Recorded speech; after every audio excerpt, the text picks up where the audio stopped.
పెందుర్తి నియోజకవర్గంలో ప్రజల సమస్యల పరిష్కారానికి పెద్ద ఎత్తున ప్రజా దర్బార్ 90 మందికి పైగా ప్రజల నుండి వినతులు స్వీకరణ వెంటనే స్పందించిన ఎమ్మెల్యే పెందుర్తి నియోజకవర్గం పరవాడ మండలంలో ప్రజా సమస్యల పరిష్కారానికి ప్రజా దర్బార్ కార్యక్రమాన్ని నిర్వహించారు.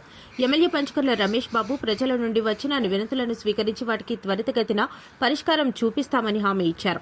రాష్ట్రంలో ప్రజలకు జవాబుదారీ పాలన అందించాలన్న లక్ష్యంతో ముఖ్యమంత్రి నారా చంద్రబాబు నాయుడు, ఉప ముఖ్యమంత్రి కొనిదెల పవన్ కళ్యాణ్ మార్గదర్శకత్వంలో ఈ కార్యక్రమాలు కొనసాగుతున్నాయని తెలిపారు.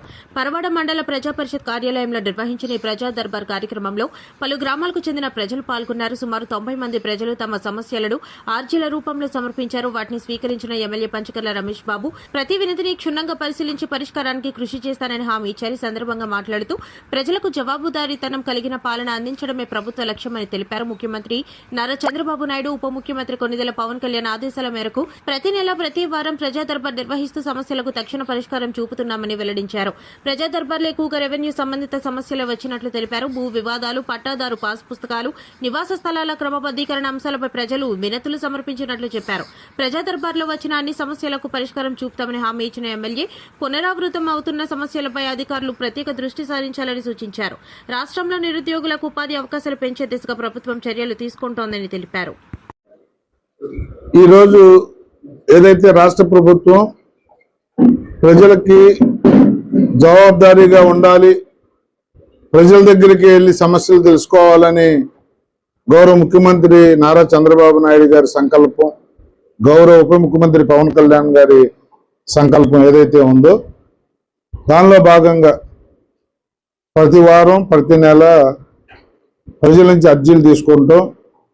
అవి పీజీఆర్ఎస్ ద్వారా ఏ డిపార్ట్మెంట్కి వెళ్ళాలి అనేది గవర్నమెంట్ పంపించడం, ఆ గవర్నమెంట్ వాటిని పరిశీలించి వాటిని కంప్లైంట్ దారుడికి అనుకూలంగా సాల్వ్ చేయటం అనేది మన ఆనవాయితీగా గత 2 సంవత్సరాల నుంచి వస్తున్న ప్రక్రియ. మరి దానిలో భాగంగా ఈ పీజీఆర్ఎస్ ఎమ్మెల్యేలు కూడా నిర్వర్తించాలా. 175 నియోజకవర్గాల్లో ప్రజల వద్దకి వెళ్ళి మండలాల వారీగా మేము ఇది పెట్టుకుంటా ఉన్నాం. దానిలో భాగంగా ఈరోజు పరవాడ మండలంలో ఈ ప్రజా దర్బార్ పెడితే 90 అప్లికేషన్లు వచ్చాయి. మరి రాష్ట్రంలోనే ముఖ్యమంత్రి గారు స్థాయి నుంచి గ్రామ స్థాయి వరకు ప్రజల దగ్గరికి ఇప్పుడు వెళ్ళినా కూడా రెవెన్యూ సమస్యలే ఎక్కువగా వస్తూ ఉన్నాయి. అంటే రాష్ట్రంలో ఏ కంప్లైంట్, ఏ వేదిక అయినా కూడా 100 కంప్లైంట్లు వస్తే దాంట్లో 70-75 రెవెన్యూవే ఉంటున్నాయి. మరి ఇక్కడ కూడా అదే రెవెన్యూ అవకతవకలు. గతంలో రీసర్వే అని, తర్వాత పట్టాదారు పాస్ పుస్తకాలు మీకు కొత్త ఇస్తామని చెప్పి గత ముఖ్యమంత్రి ఫోటోతో ఈ ఫోటో వేసుకోవాలన్న ఆతృత తప్ప సమస్య పరిష్కరించాలన్న ఆతృత లేకుండా భూ పంపకాలు జరిగాయి. మరి ఆ గందరగోళం నుంచి ప్రజల్ని ఆదుకునే విధంగా మళ్ళీ రీసర్వే కానీ, గ్రామ సభలు కానీ, రీసర్వేలో కూడా ఏదో వచ్చామన్నట్టు కాకుండా గ్రామ సభలు పెట్టి మళ్ళీ మీ కొత్త పట్టాదారు పాస్ పుస్తకం తయారయ్యే లోపు మళ్ళీ లైఫ్లో ఎప్పుడు ప్రాబ్లం రాకుండా మీతో ఆలోచన చేసి మీ విల్లింగ్ తీసుకున్న తర్వాత ఇచ్చే ప్రక్రియ కూడా చేయమని ముఖ్యమంత్రి గారి ఆదేశాలు. మరి అలాంటి రెవెన్యూ సమస్యలు కానీ, కుటుంబ తగులు కానీ, పక్క రైతు తగులు కానీ, ఎవరన్నా కొంతకాలంగా భూమిలో లేకుండా ఏ విదేశాలకు వెళ్తే ఆక్రమణ గురవుతున్న నేపథ్యం కూడా కొన్ని ఏరియాల్లో ఉంది. ఎందుకంటే విశాఖ అనకాపల్లి జిల్లా భూమి వాల్యూ విపరీతంగా పెరిగిన ధర్మంలో ఇక్కడే ఈ ల్యాండ్ కబ్జాలు ఎక్కువ అవుతా ఉన్నాయి. ఆ కేసులు కానీ ఇవన్నీ కూడా. మరి ఇవి కాకుండా ఈ పరవాడ వరకు వస్తే ఉద్యోగ ఉపాధి అవకాశాలు కానీ, పొల్యూషన్ కానీ, అలాగే ఏదైతే భూములు ఇచ్చారో ఎన్టీపీసీకి ఆ ప్రాంతాలు, రామ్కీకి భూములు ఇచ్చిన ఆ ప్రాంతం వాసులు కానీ ఉద్యోగ ఉపాధి అవకాశాల్లో ఇప్పటికీ వెనుకబడి ఉన్నారు. వాళ్ళందరూ కూడా పెద్ద ఎత్తున అప్లికేషన్లు ఇవ్వటం జరిగింది. అందరికీ మేము మాటిస్తా ఉన్నాం. గౌరవ ముఖ్యమంత్రి సూచనల మేరకు ప్రతి వ్యక్తికి కూడా ఈ పీజీఆర్ఎస్లో న్యాయం జరుగుతుంది. కొన్ని కంప్లైంట్లు రిపీటెడ్లీ వస్తూ ఉన్నాయి.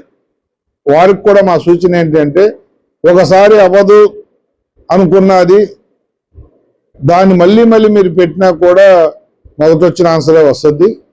ఎందుకంటే కొంతమంది భూమి వాళ్ళది కాదు, మేము 10 సంవత్సరాల నుంచి అక్కడ ఉంటున్నాం కాబట్టి మాదే అని చెప్పేసి వస్తూ ఉంటారు.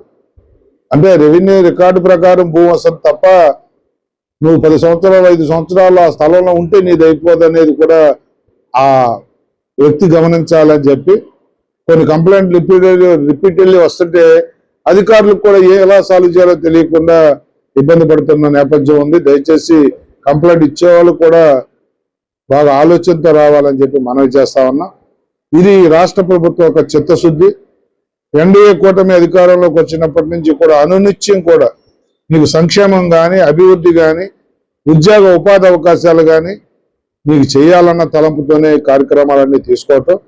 20 లక్షల ఉద్యోగాలు ఈ 5 సంవత్సరాల కాలంలో ఇవ్వాలన్న లోకేష్ గారు కానీ, పవన్ కళ్యాణ్ గారు కానీ, చంద్రబాబు నాయుడు గారు కానీ సంకల్పం ఏదైతే ఉందో దానికి మించి ఉద్యోగాలు ఇచ్చే దిశగా మేము ప్రయత్నం చేస్తా ఉన్నాం.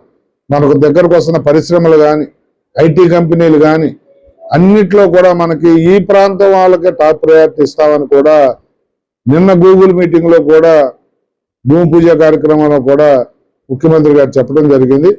ఇక్కడ యువతంతా కూడా రాబోయే రోజుల్లో బంగారం భవిష్యత్తు ఉంటుంది యువతకు అనేది మాటలో ఏమాత్రం అనుమానం లేదు. అందరికీ కూడా మంచి భవిష్యత్తు ఈ రాష్ట్రంలో ఉంటుందనే దాంట్లో ముఖ్యమంత్రి గారి చిత్తశుద్ధి, ఆ కమిట్మెంట్ మనం చూస్తా ఉన్నాం. దాన్ని తప్పకుండా నెరవేరుస్తామని చెప్పి మాటిస్తా ఉన్నాం. ధన్యవాదాలు.